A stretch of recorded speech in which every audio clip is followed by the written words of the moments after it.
At 4:17 a.m. on December 18, 1941, Senior Sergeant Nikolai Volkov felt the cold not as a static force, but as an aggressive physical entity driving straight through the layers of his thick padded uniform. He was 30 miles out onto the frozen expanse of Lake Ladoga, a vast sheet of black ice covered in a thin, treacherous layer of snow, illuminated only by the weak, sporadic beams of the truck headlights behind him. The actual temperature was a bone-shattering -35°C, -31°F, but the wind whipping across the lake surface brought the wind chill closer to -50. Volkov wasn't a soldier in the traditional sense. He was a machine whisperer, a mechanic forced into the theater of war's most essential and yet most fragile supply line, the Doroga Zhizny, the road of life. He was fighting a dead ZIS-5 cargo truck, the lead vehicle in a critical convoy of 17 trucks carrying 70 metric tons of desperately needed flour and oats. Leningrad was starving. Since September, the Wehrmacht had closed the ring, cutting off all land access. The only lifeline remaining was this terrifying, dynamic road over the constantly groaning and shifting ice of Ladoga. Volkov slammed his wrench onto the frozen block of the engine casing, a futile gesture born of frustration and dread. The ZIS-5, a reliable workhorse in normal conditions, was utterly defeated by the Arctic winter. The oil had congealed into a molasses-like sludge. The cooling system, even partially drained, threatened catastrophic failure, and the carburetor jets were choked with ice crystals forming inside the fuel lines. He glanced at his watch. They had been stopped for 4 minutes and 15 seconds. 4 minutes and 15 seconds too long. The unspoken, brutal protocol of the road of life dictated that a broken truck must be abandoned immediately. The risk wasn't just stalling traffic. It was death. A static vehicle quickly became a frozen monument on the white plain, an easy target for the early morning patrols of the German Luftwaffe, who haunted the lake ice from first light until dusk. More terrifyingly, the sheer weight of the halted convoy, concentrated in one spot, increased the likelihood that the ice would rupture, swallowing man, machine, and the irreplaceable cargo. Every second that the 70 tons of flour remained motionless was a second closer to catastrophe. Volkov was the oldest man in the 38th Separate Road Maintenance Battalion, an unofficial unit cobbled together from mechanics, engineers, and former truck drivers deemed too vital for the infantry meat grinder. Their barracks weren't trenches, but maintenance sheds littered with spare parts, rust, and the greasy odor of engine oil that never fully left the air. In the eyes of the formal logistics command, Volkov's men were a necessary inconvenience, known for their habit of acquiring parts and occasionally vodka through highly unofficial means. But their commander, Colonel Petr Gerasimov, understood that these men were not just mechanics. They were pioneers of survival engineering. They had to rewrite the manuals for operating machinery in conditions no engineer had ever planned for. They had learned that standard motor oil was useless. They had learned that the temperature differential between the running engine block and the outside air could destroy gaskets faster than a direct hit from a mortar. They had figured out how to use heated sandbags draped over batteries, how to mix their own specialized fuel blends to prevent icing, and how to keep the trucks running without stopping the engine for days on end, fearing that a cold start meant a permanently dead engine. The current crisis was different. The ZIS-5 had been stopped by an unforeseen shift in the ice beneath the road, causing the driver, a young boy named Dima, to slam the brakes. The sudden inertia, combined with the extreme cold, caused a rapid pressure drop in the ancient engine block, seizing the primary oil pump. Sergeant Volkov hissed Lieutenant Petya Rostov, shuffling over, his face nearly invisible behind a thick rime of frost. 300 yards back, the ice is groaning. We have maybe 3 minutes before we have to cut the ropes and leave the cargo. Leaving the cargo was not an option. Not with the hunger count in Leningrad ticking upward daily. Thousands were dying. 70 tons was life itself. Volkov looked at the engine block. The heat was dissipating at an alarming rate. Soon, the metal would be brittle, unforgiving. The oil pump was impossible to fix without warm hands, proper light, and tools that did not stick instantly to bare skin. He didn't have any of that. He only had 4 things. His ingenuity 3 feet of copper wire, acquired from a downed bomber, a can of kerosene meant for heating the cab, and the desperate burning knowledge that failure meant more than just the loss of a truck. Failure meant a line of fresh graves in the frozen earth of the cemetery near the besieged city. He had to get the oil circulating now, before the engine fully froze solid. But the pump was seized. The only way was to manually force the oil through the system, a nearly impossible task that required pressurized heat and a completely irrational connection. Volkov began calculating the distance from the nearest heating component, the exhaust manifold, to the frozen pump, all while the wind screamed around them, a sound that Volkov knew wasn't just the air, but the sound of the ice warning them to move. He had one last insane idea, a trick based on nothing but pure desperation and field physics, a modification that would violate every principle of Soviet engine maintenance. He knew if it failed, the engine would likely explode, killing him and Rostov. But if it worked, they might just save 70 tons of life.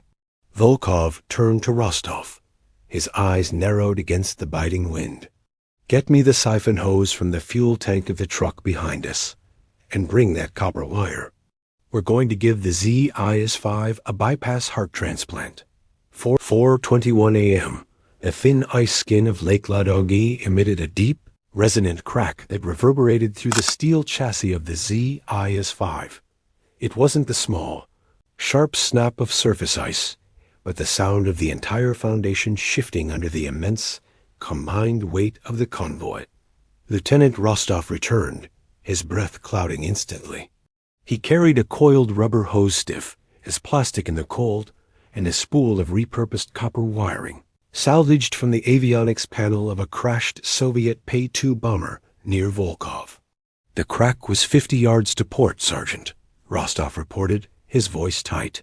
"The driver in the second truck is already preparing the cutting torch. We have 60 seconds, maybe 90, before Colonel Gerasimov orders us to abandon." Volkov didn't look up. He had stripped off his heavy mittens, the instant, shocking pain in his exposed fingers forcing a hyperfocus on the engine block. The skin on his palm immediately adhered to the frozen metal of the crankcase, and he winced, ripping his hand free, leaving a pink patch where skin had been instantly frozen and torn. "Rostov, listen closely. We cannot fix the pump. We cannot wait for it to thaw. We must force the remaining thin oil through the main bearings, using residual heat and pure pressure," Volkov dictated, his breath pluming like smoke signals. He took the siphon hose. The first challenge was securing a temporary line. Standard procedure for a seized pump involved either chemical solvent, non-existent, or prolonged steam heat, impossible. Volkov decided on a shortcut designed only for the moment between life and death. He secured one end of the rubber hose to the truck's auxiliary oil filler neck, threading the copper wire through the thick canvas sheath of the hose and twisting it taut, ensuring a seal that would withstand minor pressure. The other end he attached directly to the main oil line leading into the seized pump casing. "The hose will melt under engine heat," Rostov warned, stating the obvious fatal flaw. "We are not starting the engine until the oil is moving," Volkov snapped back. "We are only using residual heat. Give me the kerosene." Volkov grabbed the small metal can of kerosene. This highly volatile, low-viscosity heating fuel was their emergency heat source. He didn't pour it into the fuel tank. He poured a small measured amount directly into the open end of the siphon hose and sealed it with a quick twist of copper wire, creating a closed loop of cold oil mixed with kerosene inside the rubber conduit. This was the insane part. Volkov knew the exhaust manifold still held immense heat, despite 4 minutes of cooling. He took the length of hose containing the flammable mixture and rapidly wrapped the center section twice around the exposed dark iron of the exhaust manifold closest to the firewall. He secured the hose in place using heavy loops of the salvaged copper wire, forcing the rubber into direct, intimate contact with the hot metal. This maneuver created a crude, high-risk heat exchanger. The kerosene-thinned oil inside the tube would flash heat in mere seconds from the residual thermal mass of the exhaust. "When I tell you, Rostov," Volkov instructed, his voice low and intense, "you will compress that section of heated hose with your bootard. You must drive that pressurized, flash-heated mixture into the cold oil lines and through the seized pump. We need to physically shock the congealed mass." Rostov nodded, pale-faced. This was pure field physics, a desperation move. If the rubber hose failed, the sudden release of superheated oil and kerosene vapor would ignite against the exhaust manifold, turning the front of the ZIS-5 into a fireball and sealing their fate on the ice. 4:23 a.m. The silence was broken by a high-pitched whine, distant but unmistakable. An aircraft engine. "Luftwaffe," Rostov whispered, his eyes scanning the pitch-black sky to the north. They were vulnerable, completely exposed under the slowly fading starlight. "Now," Volkov yelled, having waited precisely 50 seconds for the thermal transfer to occur. Rostov stomped down hard on the section of rubber hose wrapped around the exhaust manifold, using the heel of his boot as a piston. The hose protested with a sickening, high-pitched squeak. Inside the closed system, the pressure spiked. The superheated, kerosene-thinned oil mixture slammed into the frozen pump casing. For a split second, nothing happened. Then, a sharp, metallic ping echoed from the heart of the engine block, the sound of the oil pump finally yielding, the seized components shattering the rime of frozen oil, holding them motionless. A thin plume of kerosene smoke immediately began to rise from the heating loop. "It's free! Get back, Rostov!" Volkov yelled, ripping the siphon hose free of the exhaust, just before the rubber melted entirely. He leaped into the cab, bypassing the slow, ineffective standard starter. He reached under the dash and pulled the engine choke hard, flooding the carburetor with a final, desperate burst of fuel. 4:24 a.m. Volkov hit the starter pedal. The engine coughed a dry, rasping sound. The kerosene on the exhaust manifold ignited instantly, creating a small, harmless burst of flame that quickly died out. Volkov kept the starter pedal depressed, coaxing the dying machine. The engine coughed again, then seized for half a second. Finally, with a grinding metallic roar, the 90-horsepower ZIC-5 engine caught, shaking off the deep cold and settling into a rough, sputtering idle. The oil pressure gauge, previously flatlined, wavered, then slowly, miraculously, rose into the green zone. The road of life was moving again. The immediate crisis was averted, but the cost was still unknown. The sudden thermal shock and kerosene infusion might have permanently damaged the engine seals, turning the ZIS-5 into a time bomb. And the Luftwaffe was getting closer. They had a moving target, but they still had 30 miles of cracking ice and imminent air attack to survive. 4:29 a.m. The convoy of 17 trucks, now led by Volkov's violently vibrating ZIS-5, accelerated to a terrifying 20 miles per hour, the maximum safe speed allowed on the unstable ice. The roaring of the engine, compensating for the kerosene injection, was deafening, a desperate challenge to the silence of the Arctic night. They had regained their momentum, but the sky was beginning to lighten, a gray, miserable dawn creeping up over the eastern horizon. The threat level immediately escalated from the ice below to the air above. Volkov, now driving the ZIS-5, focused on maintaining a precise distance from the truck immediately behind him, a critical maneuver. The convoy drove spaced 100 yards apart, not for collision avoidance, but to distribute the immense kinetic load across a greater area of the ice. A concentrated line of trucks moving at speed acted like an icebreaker, and the ice was never uniform. Ahead of the convoy, deployed 500 yards in front, were the Ice Eaters, a small group of volunteers, mostly young men and women from Leningrad's Komsomol, who navigated the path on lightweight sleds. Their job was to listen for the telltale hollow sound of thinning ice or the deep boom of forming pressure ridges. They communicated back to the lead truck via signal lamps. At 4:45 a.m., the signal lamp ahead began flashing 3 short bursts, followed by a long, steady beam. Danger. Reduce speed. Volkov instinctively eased his foot off the gas. He knew this section, a known geological fault line under the lake where the ice was constantly fractured and healed, creating a perilous labyrinth of invisible cracks. Suddenly, the drone of the Luftwaffe engine they had heard earlier materialized into a threat. A single Messerschmitt Bf 109, equipped for reconnaissance and light attack, broke through the low cloud cover. It was flying low, perhaps 400 feet above the ice-painted in white winter camouflage, and heading directly for the column.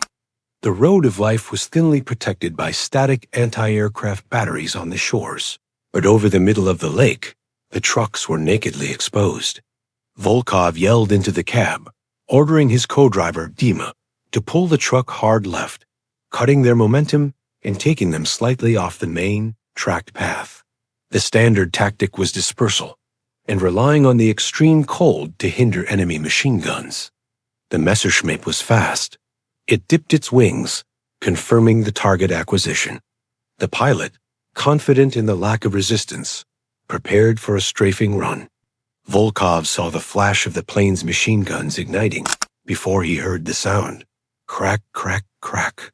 Armor-piercing rounds stitched a line of holes across the ice just 30 yards to the right of the ZIS-5, kicking up splinters of frozen water. The rounds continued past the lead truck, impacting the cargo bed of the second vehicle. A GAZA shrapnel flew, and the driver immediately began slowing down, wrestling with a punctured tire. Volkov's engine was still overheating, the residue of the high-risk kerosene injection causing the temperature needle to climb dangerously high. He couldn't afford to run, but he couldn't afford to stop either. He faced a tactical dilemma. Option 1. Follow protocol. Stop the convoy, instruct all men to disperse and seek cover on the open ice, and pray the plane doesn't use high-explosive rounds. This preserves human life, but makes the trucks static targets, guaranteeing their destruction. Option 2. Break protocol. Maintain minimum speed, using the sheer movement and the natural terrain obstacles, the pressure ridges and fault lines, as cover, drawing the fire towards the more robust ZIS-5, shielding the fragile cargo trucks behind him. Volkov chose the gamble of movement. He knew the German pilot expected them to scatter. Dima, full acceleration, Volkov ordered. The Yezis-5 lurched forward, ignoring the signaling from the Ice Eater's warning of the fault line. The ice sergeant, we'll break through, Dima protested, gripping the dash. We die by machine gun, or we die by water. But we don't die still, Volkov stated, his eyes locked on the approaching Messerschmitt. The German pilot circled back for a second pass. Volkov drove directly towards a small, frozen pressure ridge, a jagged upheaval of ice 4 feet high, created by tectonic shifts beneath the lake. This was a place drivers avoided at all costs, as the violent impact could shatter axles or collapse the ice immediately around the obstruction.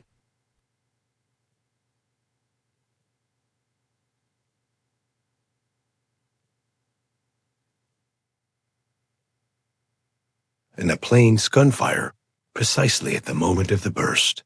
As the Messerschmitt began its descent, Volkov slammed the ZIS-5 directly into the pressure ridge. The impact was brutal. The old truck shrieked, the front suspension bottoming out violently, throwing Volkov and Dima against the roof of the cab. The truck hesitated, half stuck on the ridge. At that exact moment, the German pilot opened fire. The bullet struck the ridge instead of the ZIS-5. Ice exploded outward in a blinding blizzard of white shards and fragments, creating a momentary dense curtain of ice shrapnel that enveloped the truck. The pilot, momentarily blinded by the ice storm, broke off the attack, climbing sharply to regain altitude. Volkov checked the rear view mirror. The pressure ridge had created a temporary white shield, but the cost of the maneuver was now becoming clear. The brutal shock had caused the overworked, thermally stressed engine to seize again. The oil pressure gauge dropped to zero, and the high-pitched metallic scream of piston slap replaced the healthy roar of the engine. They were stopped again, fully exposed, 5 miles farther from Leningrad, sitting directly atop a major ice fault line, and the Luftwaffe was circling for its inevitable third pass. The ZIS-5 was now truly dead. Volkov had gambled everything on movement, and now he had nothing left but the tools in his box. 5:05 a.m., the ZIS-5 sat motionless, its front axle potentially bent, and its engine certainly ruined. The convoy had dispersed slightly, spreading out their load, but the pause in movement was deadly. The Messerschmitt was a dark, patient speck in the gray sky, banking for its final, decisive run. Volkov knew the engine was beyond simple roadside repair, especially under fire. The high thermal stress from the kerosene injection, combined with the impact, had likely fused one or more piston rings or blown a gasket. Dima, the shovels. Dig out the supplies from under the canvas. Move, Volkov commanded, scrambling out of the cab. The goal was no longer to move the truck, but to save the cargo and, more importantly, to survive the next strafing run long enough for the convoy to clear the danger zone. The ZIS-5 was carrying sacks of flour in the rear bed. Volkov ordered Dana and the truck drivers immediately behind them to stack the flour sacks in a specific configuration, lining the perimeter of the cargo bed and 2 layers high behind the driver's cab. This was the ultimate stupid field trick, using the dense, pulverized grain as improvised ballistic armor. It wouldn't stop a 20mm cannon, but it might absorb or deflect the lighter 7.92mm machine gun rounds the Bf-109 was carrying. 5:07 a.m., the fighter jet was descending, its speed building. Volkov grabbed the toolkit and pulled out his 2 remaining cans of kerosene and a flare pistol, salvaged from a Russian naval depot. His mind raced, calculating trajectories and explosive yield. He had to create a distraction, a countermeasure that the German pilot would not anticipate. He ran to the front of the ZIS-5, which was stuck precariously on the pressure ridge. He opened the hood. The engine compartment was steaming hot and smelled of burnt oil and metal. Volkov frantically began pulling free components, the fuel line, the remnants of the siphon hose he had used earlier, and a piece of cotton waste rag saturated in engine oil. He created a makeshift incendiary device. He tied the rag tightly to the remnants of the siphon hose and jammed the open end of the hose directly onto the main fuel line leading from the carburetor. This diverted the precious gasoline meant for the truck into a saturated, oil-soaked rag bomb. The Messerschmitt was less than 800 yards away, approaching fast, wings level. A flour shield was built. The other trucks were slowly crawling past the paralyzed ZIS-5, using the stationary vehicle as a momentary blockade. Dima, flare gun. Aim at the belly of the plane. As high as you can get it, Volkov yelled. The German pilot was now committed, aiming his nose directly at the lead truck. Volkov ignited the oil-soaked rag. It flared instantly, catching the diverted gasoline supply. A jet of flame shot out from the end of the siphon hose, a brilliant, terrifying torch of fire now connected directly to the truck's fuel system. Volkov held the burning rag and hose aloft, positioning himself directly on the hood of the immobilized ZIS-5. He was creating a massive heat signature, drawing the plane's full attention. Daka, daka, daka. The machine guns of the Messerschmitt roared to life. Volkov threw himself flat onto the hood as bullets tore through the air where he had just stood, impacting the flour sacks behind the cabin with dull thuds.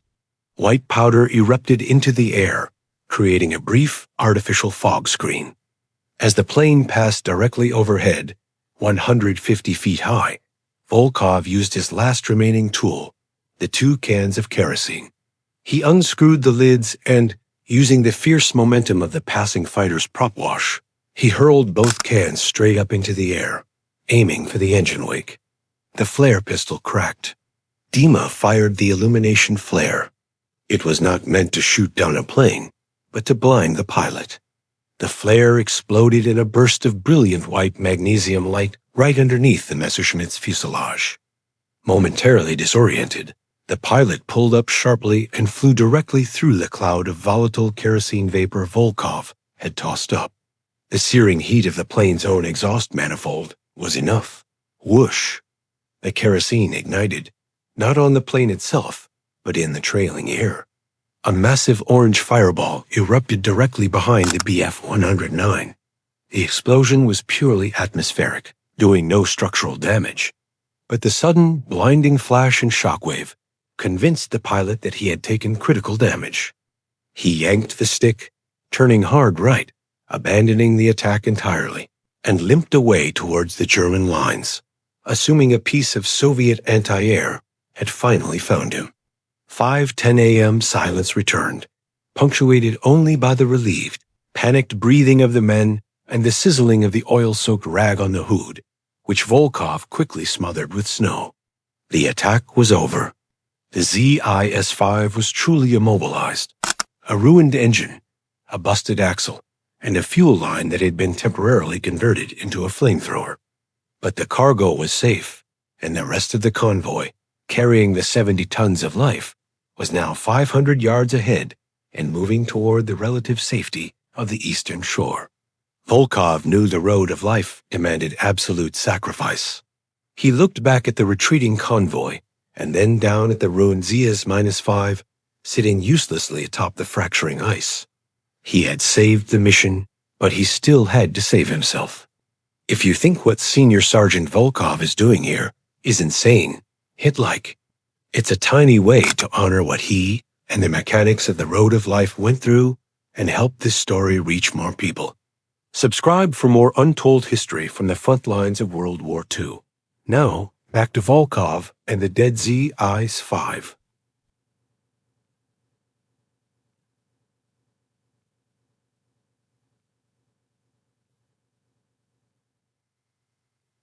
Save for the pervasive, unsettling creak of the ice and the faint, diminishing roar of the retreating trucks. The truck was utterly destroyed. The crude flammability test had permanently damaged the motor, and the impact with the pressure ridge had twisted the chassis. Volkov spent the next 10 minutes rapidly stripping the ZIS-5 of anything salvageable: the specialized winter-grade battery, his toolbox, and the truck's operational log-crucial documentation for any supply delivery. He didn't mourn the ZIS-5. On the road of life, machinery was expendable, but the mission was not. As he worked, he noticed that the ice around the abandoned truck was fracturing faster than before. The stationary weight, combined with the stress from the recent shelling, was proving too much. The ZIS-5 was settling, slowly tilting forward, its front wheels beginning to break through the surface crust. It was destined to join the thousands of other vehicles, tanks, and even train engines swallowed by Lake Ladoga that winter. Just as the running boards sank beneath the icy water, a small, fast GAZ-67 light truck, driven by Lieutenant Rostov, skidded to a stop 100 yards away. Rostov had secured his own truck and returned for Volkov. Volkov tossed his gear into the back of the GAZ and took a final look at the ZIS-5. Truck was a sacrifice, a 7,000-pound offering to the lake, bought for the price of 3 days of sustenance for a starving city. By 7:20 a.m., the convoy reached the eastern railhead, the point where the precious cargo of flour and oats would be loaded onto trains and rushed through the last defended corridor into the center of Leningrad. The 70 metric tons arrived. The ZIS-5 was officially declared a total loss. Senior Sergeant Volkov received a severe reprimand for the unauthorized use of kerosene in the oil system and the reckless maneuver using the pressure ridge. But Colonel Gerasimov, watching the sacks of life-giving grain being unloaded, tore the reprimand in half later that day. Volkov's brutal, desperate improvisation, the kerosene oil bypass, the flour bag armor, the improvised kerosene bond, did more than just save a truck. It taught the 38th Separate Road Maintenance Battalion new principles of extreme winter survival engineering. They adapted those techniques, perfecting the kerosene bypass method, ensuring that hundreds of other ZIS and gas trucks stayed running throughout the worst of the blockade. They learned that when standard engineering failed, only field-tested desperation could prevail. The siege would continue for another year, one of the longest and deadliest in human history. Yet, because of the relentless bravery and technical defiance of men like Volkov and mechanics, who refused to follow the manual when the manual meant death, the road of life never fully closed. The 70 tons of cargo delivered that morning on December 18, 1941, provided the official ration of 125 grams of bread per person for 560,000 citizens for 3 critical days. 3 days of life bought by a seized pump, a roll of copper wire, and an impossible choice made on brittle ice. Hit subscribe and turn on notifications. We publish new untold World War II stories every week, and you won't want to miss them. Drop a comment right now and tell us where you're watching from. Are you in the United States, United Kingdom, Canada, Australia, or somewhere else? Our community stretches across the world. You're part of keeping these memories alive. Did any of your relatives serve in World War II, especially during the siege of Leningrad or on the Eastern Front? Tell us in the comments. Senior Sergeant Nikolai Volkov and the mechanics of the Road of Life deserve to be remembered. These men sacrificed everything so future generations could live in freedom. By watching, liking, and sharing these stories, you're helping make that happen. Never forget,